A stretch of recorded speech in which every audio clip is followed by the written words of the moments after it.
ভিতরে বরফ জমে যায়। এখন বরফ কেন জমে যায়? ডিফ্রস্টিং না হলে। ডিফ্রস্টিং হওয়ার পিছনে অনেকগুলো কারণ থাকতে পারে। একটা হলো হিটার না চলা। হিটারকে লাইন কে দেয়? বায়োমেটাল অথবা কুলিং ওভারলোড বলো, অনেকেই কুলিং ওভারলোড বলে, এটার নাম ডিফ্রস্ট থার্মোস্টেট অথবা কুলিং ওভারলোড অথবা বায়োমেটাল, যেভাবে বলো। এটা যদি সংযোগ না দেয় তাহলে হিটার লাইন পাবে? পাবে না। থার্মাল ফিউজ যদি লাইন না দেয় পাবে না। তোমার যে কোনো কারণেই ডিফ্রস্টিং নাও হতে পারে, যেমন টাইমারটা ঘুরে হিটারে নাও পড়তে পারে, ঠিক না?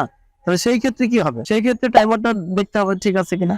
তাহলে প্রত্যেকটা জিনিসকে আমি যদি ইন্ডিভিজুয়াল যদি আমরা জানি বা শিখি যে টাইমারের কাজ কি, কুলিং ওভারলোডের কাজ কি, থার্মাল ফিউজের কাজ কি, ডিফ্রস্ট হিটারের কাজ কি, কুলিং ইভাপোরেটরের কাজ কি, ইভাপোরেটরের কাজ কি, কন্ডেন্সারের কাজ কি, হ্যাঁ, পলিউরেটরের কাজ কি, ম্যাগনেটের কাজ কি, গ্যাসকেটের কাজ কি, বুস্টার লাইনের কাজ কি, তা আমি যদি প্রত্যেকটা কাজ যদি ভিন্ন ভিন্ন ভাবে জানি, তাহলে তুমি দেখবা তুমি কিন্তু অনেকগুলো নলেজ অর্জন করে ফেলছো। একটা নন ফ্রস্ট রেফ্রিজারেটরের ভিতরে কোন ওয়েতে এয়ার সার্কুলেশন করে সেটা যদি তুমি জানো, তাহলে তুমি এটা জানবা যে এটা কোন ওয়েতে করছে না, তাহলে এটা কেন করছে না, এটা তোমরা খুঁজে গেলে বের করতে পারবা। তাহলে এয়ার সার্কুলেশন ফ্রেশ ফুড কম্পার্টমেন্টটা যেভাবে করা হয় করে, ফ্রোজেন ফুড কম্পার্টমেন্টটা একই ওয়েতে করে, একদিক দিয়ে সাপ্লাই হয়, একদিক দিয়ে রিটার্ন চলে আসে। এখন আমরা দেখবো যে ইলেকট্রিক কানেকশন গুলো, সংযোগ গুলো, যে আমরা আমরা এটার ভিডিওতে, এই ভিডিওর ভিতরে আমরা পুরো চিত্রটাকে আমরা দেখাবো। হ্যাঁ, কিন্তু চিত্রটা যেভাবে ড্রয়িং করা থাকে এই কানেকশনটাই থাকে, বাট তারগুলো একসাথে টানা থাকে। আমরা দেখি, এই যে কেবল গুলো দেখো, এখানে কিন্তু দেখো অনেকগুলো কেবল দেওয়া আছে। এখানে কিন্তু তোমাদেরকে কেবলের কালার গুলো নিয়ে কিন্তু আলোচনা করা হয়েছিল, যে এখানে কিন্তু কালার গুলো কিন্তু তোমরা চিনতে পারো। এগুলো বলো তো, এটা কি কালার?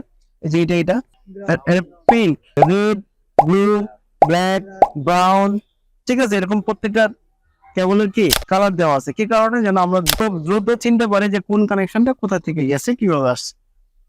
তাহলে এই কেবলটাকে আমরা যদি আমরা বের করি, এই যে দেখো, এই ইভাপোরেটর এটার ভিতরে ছিল এরকম, এই ইভাপোরেটরের সাথে এই সংযোগটা করা ছিল।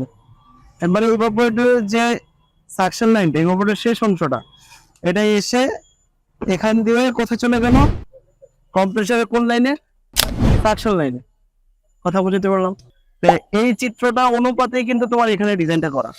কিন্তু আমরা যেভাবে, যেমন এরকম স্কোয়ার করে আমরা একটা মেকানিক্যাল ড্রয়িং করি, কিন্তু প্রকৃতপক্ষে স্কোয়ার থাকে না, তাহলে যেভাবে প্রয়োজন হয় ঠিক সেভাবেই টানা হয়। কিন্তু কানেকশনটা ঠিক আছে, যে ক্যাপিলারি থেকে ক্যাপিলারি সংযোগটা চলে গেল এখানে, মানে ইভাপোরেটর শুরুর লাইনে, আর ইভাপোরেটর শেষ অংশে কি লাগানো হলো? সাকশন লাইনে। সাকশন লাইনটা চলে গেল কোথায়? কম্প্রেসারে। এইভাবে তোমার এই রেফ্রিজারেটরটা কি করে? তোমার সার্কুলেশন করতে থাকে, আর এর মাধ্যমে একটা কার্য সম্পাদন হয়, তাপ শোষণ এবং তাপ বর্জন। ক্লিয়ার? এটা কি বুঝতে পারছো?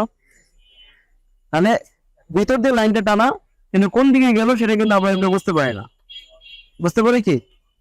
বুঝতে পারি না। তাহলে আমরা এটা কিভাবে বুঝলাম? যে এটা ভেঙে দেখলাম যে এটার ভিতরে কি কি আছে, কি কি নাই। ক্যাপিলারি এরকমই, এই যে লম্বা, এই যে ক্যাপিলারি টিউবটা, এই যে দেখো সাকশন লাইনটা টানা। ক্লিয়ার? আর ইলেকট্রিক সংযোগটা বড় টানা। তাহলে আশা করি তোমরা এটা বুঝতে পারছো, তাই না? দক্ষ হয়ে বিদেশ যাব।